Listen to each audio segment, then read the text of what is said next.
তোমাকে দেখবো আর ঠাডায় দুটা থাপ্পড় মারবো বললেন চিত্রনায়িকা মাহিয়া মাহি। কাজের চেয়ে ব্যক্তিগত জীবন নিয়েই বেশি আলোচনা সমালোচনায় থাকেন এই অভিনেত্রী। সামাজিক যোগাযোগ মাধ্যমে বেশ সরব রয়েছেন তিনি। বিভিন্ন সময় উদ্ভট ক্যাপশনে পোস্ট দিয়ে বেশ সমালোচিত হয়েছেন। এদিকে সামাজিক যোগাযোগ মাধ্যমে এক পোস্ট দিয়েছেন মাহিয়া মাহি, যেখানে তিনি জানান, আল্লাহ জানে তুমি পৃথিবীর কোন চিপায় লুকিয়ে আছো। যেদিন দেখা হবে ঠাডায় দুইটা থাপ্পড় মারব। দুইটা থাপ্পড় মারব উল্লেখ করে মাহি পোস্টে লিখেছেন, আল্লাহ জানে পৃথিবীর কোন চিপায় লুকায় আছো, একদিন না একদিন তো দেখা হবেই।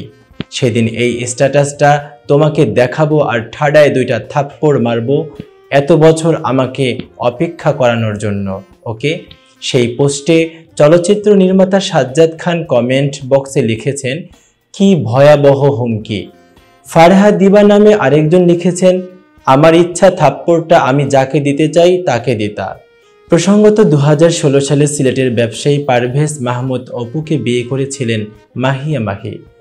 তার সঙ্গে বিচ্ছেদ হওয়ার পর 2021 সালের 13ই সেপ্টেম্বর গাজীপুরের ব্যবসায়ী ও রাজনীতিবিদ রাকিব সরকারকে বিয়ে করেন। তাদের সংসারে একটি পুত্র সন্তান রয়েছে, কিন্তু দাম্পত্য জীবনের 2.5 বছর মাথায় আলাদা হয়ে যান এই দম্পতি। এতক্ষণ বার্তা বৈঠকের সাথে থাকার জন্য ধন্যবাদ। নতুন নতুন তথ্য ও সংবাদ পেতে বার্তা বৈঠকের ইউটিউব চ্যানেল ও ফেসবুক পেজের সাথেই থাকুন।